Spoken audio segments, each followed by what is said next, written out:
todo está ahí y todo es de ahí. Nosotros hablamos de mecanismos del trabajo de parto. Tenemos que tener en cuenta que para que haya un parto toca tener unas condiciones de poder. Cuando hablamos de condiciones de poder, estamos hablando de condiciones uterinas. Tenemos que tener unas condiciones del pasajero, que en este caso es el feto, y tenemos que tener unas condiciones adecuadas del canal de trabajo de parto. El canal de trabajo de parto no es más que la pelvis materna, la pelvis, entonces ahí estamos hablando de tejidos óseos, huesos y tejido blando, músculos, ligamentos, etc. Entonces, esas tres cosas hay que tener en cuenta para que haya un parto. Entonces vamos a hablar de cada una de ellas. ¿Qué es el poder? Entonces, el poder no es más que la fuerza, o sea, la unidad de Montevideo, que genera una contracción uterina. ¿Listo? Son cambios en el potencial de acción que genera paso de iones membranos, aumenta el calcio intraplasmático y por lo tanto se produce la contracción. La fuerza de la contracción depende del estadio del trabajo de parto. No es lo mismo una contracción uterina, una fase latente, que una contracción uterina en el expulsivo, cuando la está gritando aspenga pelvis. ¿Sí? Porque obviamente la intensidad es mucho mayor. Puede que la frecuencia sea la misma, puede que en la fase inicial tenga 3 en 10 minutos y en la fase final tenga 3 en 10 minutos. Pero le aseguro que la intensidad va a ser mayor en la fase activa, en la fase activa, su fase de desaceleración, que con respecto a la fase latente, por ejemplo. ¿Sí? La actividad uterina regular, ya la hemos definido mucho, 3 a 5 en 10 minutos, que obviamente tenga una intensidad adecuada, y esa intensidad tiene que dar más o menos de 200 a 250 unidades de Montevideo. Entonces, ustedes me preguntaban, ¿cómo se medía la unidad de Montevideo? Entonces, antes aparecía una cosa que llamamos una monitoría fetal interna. La monitoría fetal interna era que se metían unos cables a través de la vagina con unos transductores que medían la presión que estaba dentro del útero. Entonces uno colocaba unos cables dentro del útero. Para poder colocar los cables dentro del útero hay que tener dilatación cervical, porque si no, ¿cómo hace para entrar? Y además de eso, membranas rotas. Entonces esto se hacía hace muchos años, y obviamente eso tiene riesgo de perforación uterina, porque son unos cables que están dentro del útero, tienen riesgos de infecciones intrauterinas, coriamnionitis, etcétera, etcétera, y obviamente de daño fetal. ¿Sí? Pues, no sé, trauma sobre el feto, con la contracción y con el cable. Entonces, esta definición de actividad uterina regular de 3 a 5 en 10 minutos, que tenga esta intensidad, que sale más o menos de que cada contracción mide 50 minutos de mercurio, sale de estos estudios iniciales de monitoría interna, que hoy en día no lo hacemos, en ningún hospital lo van a tener. ¿Listo? Lo que hacemos hoy en día es una cosa que se llama monitoría fetal externa. Ustedes van a tener un taller de monitor fetal externo, eso es lo que utilizamos en sala de partos todos los días, que parece un electro. Eso, entonces, abajo tiene una escala de presión en milímetros de mercurio, y pues obviamente hasta donde uno sube, pues uno sabe que tiene que subir hasta 50-60 más o menos para tener una actividad regular, y obviamente está a 1 minuto. Entonces yo ahí, con esa escala que tengo en la parte de abajo, sé cuántas unidades de Montevideo tiene aproximado, porque no es lo mismo un sensor que está en la parte de afuera del útero, que trata de semejar lo que hay adentro, pero es que la monitoría interna, como tiene complicaciones como era el nombre, no se hace. Entonces todo esto salió de esas investigaciones iniciales, pero hoy en día utilizamos el monitor fetal externo, y van a tener un taller de monitor pruebas, y si no, pues lo que estamos en tiempo la siguiente. La monitorización de un trabajo de parto se puede hacer mediante observación o palpación, o sea, las contracciones son visibles, las contracciones se pueden palpar, ¿listo? Se puede hacer una tocodinamometría interna, que es eso que le acabo de decir que ya no se hace, o se puede hacer una tocodinamometría externa, que es lo que hacemos hoy en día. ¿Qué es tocodinamometría? Pues toco es el aparato, dinamometría porque va a medir la dinámica uterina. Entonces, eso en cuanto a contracción. Ahora, en cuanto al pasajero, que es el feto, uno tiene que definir varias cosas. ¿Qué es la situación fetal? La situación fetal es la relación que tiene el eje mayor fetal con el eje mayor uterino. Entonces, ¿cuál es el eje mayor fetal? Pues de la cabeza a la cola. Eso es más claro que el ¿sí? Entonces, el niño puede estar en una situación longitudinal, independientemente que la cabeza esté abajo o que la cabeza esté arriba. Eso se llama situación longitudinal. yo puedo tener una situación transversa, ¿sí? En donde el eje mayor fetal está transverso con respecto al eje mayor uterino, que es así. ¿Listo? O yo puedo tener una situación oblicua, en donde está como medio doblado. ¿Listo? Esas son las tres situaciones posibles que hay. Entonces, definición de situación, relación que tiene el eje mayor fetal con el eje mayor uterino. O es longitudinal, o es transverso, o es oblicuo. Presentación. Presentación es la parte fetal que ocupa el estrecho superior de la pelvis, ¿listo?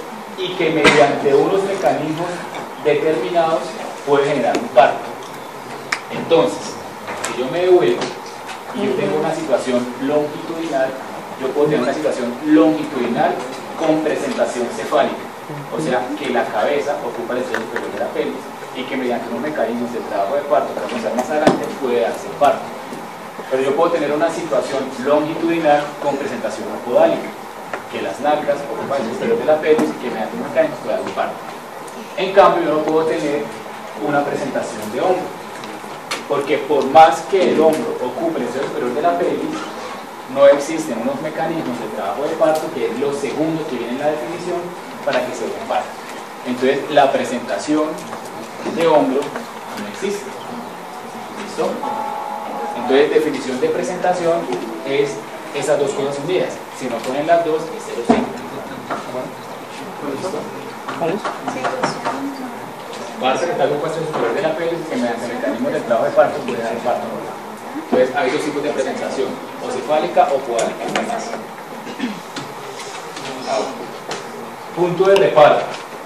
El punto de reparo es la parte más declive o la parte más abajo, que el examinador, mediante un tacto vaginal, cuando ya esté el cuello dilatado, obviamente y tenga membranas rotas, puede tocar.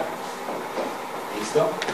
O sea, cuando la señora está, por ejemplo, en dilatación 4 o 5 centímetros y yo toco la cabeza, yo no toco toda la cabeza, yo toco una parte de la cabeza. Esa parte que yo toco, que es la parte que está más abajo, es el punto de reparo. ¿Listo?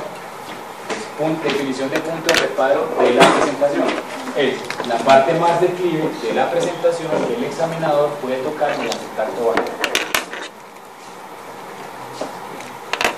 Y se empieza a complicar. La situación longitudinal con presentación cefálica tiene 4 modalidades de presentación, de cual cada una de ellas tiene 4 puntos de reparo. Entonces, la situación longitudinal presentación cefálica, ¿listo?, tiene unas modalidades de presentación. Las modalidades de presentación dependen qué tanta flexión tiene la cabeza fetal. Hagan de cuenta que esta parte que está aquí abajo es el canal del parto, la vagina, el tubo del canal del parto. Entonces, si la cabeza está completamente flexionada, lo que yo voy a poder tocar, ¿listo?, es la fontanela posterior. Y si toco la fontanela posterior, se denomina modalidad de presentación cefálica de vértice, cuyo punto de reparo es la fontanela posterior. Si la cabeza no está tan flexionada, cuando yo meta mis dedos por la vagina, voy a tocar la fontanela anterior. Entonces se llama modalidad de presentación cefálica de Bregman, cuyo punto de reparo es la fontanela anterior. Si la cabeza está aún mucho más inclinada, pero hacia atrás, yo lo que voy a tocar cuando haga el tacto es la frente, específicamente una sutura que está aquí entre la frente y el hueso nasal, que se llama ignacio. Ese es el punto de reparo. Entonces, en ese caso es una modalidad de presentación cefálica de frente, cuyo punto de reparo es la sutura frontonasal ignacio. Y si está completamente deflejado el niño, o sea, es la cara la que está cuando yo toco, lo que yo voy a tocar es el mentón. Y esa modalidad de presentación cefálica se llama de cara.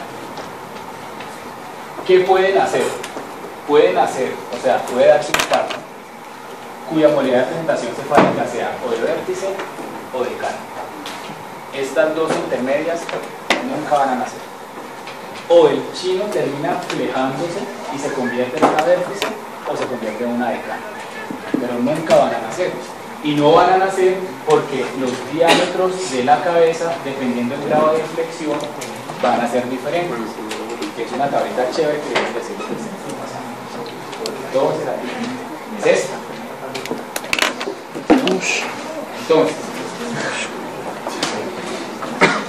Entonces, lo más común es que el bebé venga en situación longitudinal, presentación cefálica, punto de reparo en vértice, o sea, fontanela posterior. El niño viene completamente flejado. Como el niño viene completamente flejado, listo, aquí está la vagina, lo que él está presentando a la vagina es este ángulo, y ese ángulo recibe el nombre de su occipito bregmático. Ese ángulo mide 9.5 centímetros. Y cuando ustedes vean en la clase de pelvimetría, ese es el diámetro que debemos tener, lo que son los diámetros de la pelvis para que puedan hacer. En cambio, cuando el niño está completamente de cara, lo que va a, el ángulo o el diámetro que él va a estar expresando, va a poner de frente a la vagina, es un ángulo llamado submentobregmático que mide 9.5. Entonces también pueden hacer. Pero cuando el niño viene de frente, en donde lo que tocamos es la fontanela, la sutura frontonasal, pues vamos a tener un problema porque el ángulo que va a estar mostrando la vagina es el ángulo occipito mentoniano y por lo tanto mide 13.5 centímetros y el diámetro nunca en el canal vaginal es de 13.5, por lo tanto no va a nacer. O se fleja y se convierte en uno de cara, o se fleja y se convierte en uno de vértice. O no nace y ahí se queda, o lo miramos. ¿Sí? Y lo mismo ocurre cuando la modalidad de presentación de premio. El diámetro que entrega de 12 centímetros, por lo tanto tampoco van a ser. Ahora, así como existe presentación, punto de reparo de cada una de las 4 modalidades de presentación, existen variedades de posición cefálica. Las variedades de posición cefálica es la relación del punto de reparo de la presentación con la mitad derecha, izquierda, anterior o posterior de la pelvis materna.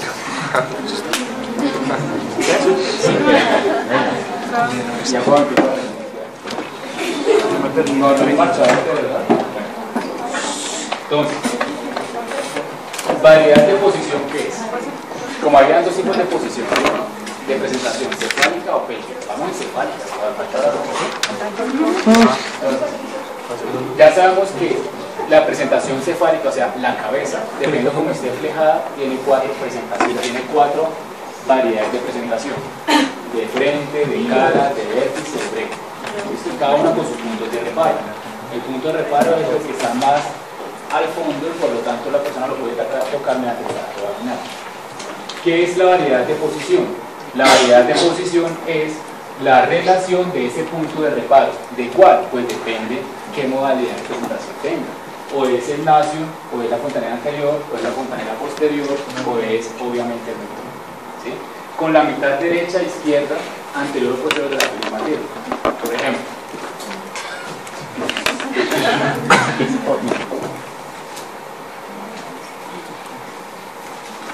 Esta es como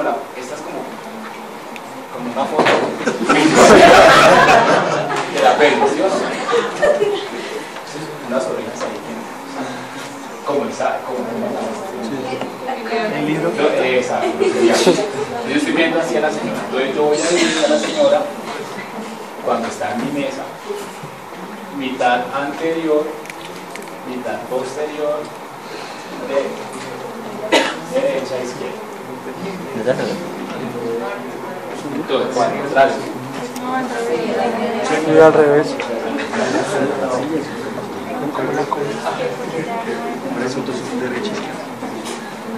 Entonces, si la señora tiene una presentación cefálica cuya modalidad es de vértice, o sea, está completamente flejada, está bien, lo que yo voy a tocar es la fontanela posterior, es el punto de reparo. Entonces me dice aquí, la variedad de posición es la relación del punto de reparo, o sea, de la fontanela posterior, con la mitad derecha o izquierda, superior o posterior. Entonces, si yo tengo el punto de reparo, o sea, la fontanela posterior, y la toco acá, yo digo, es una variedad de posición occipito, anterior, derecha. Si yo la toco en este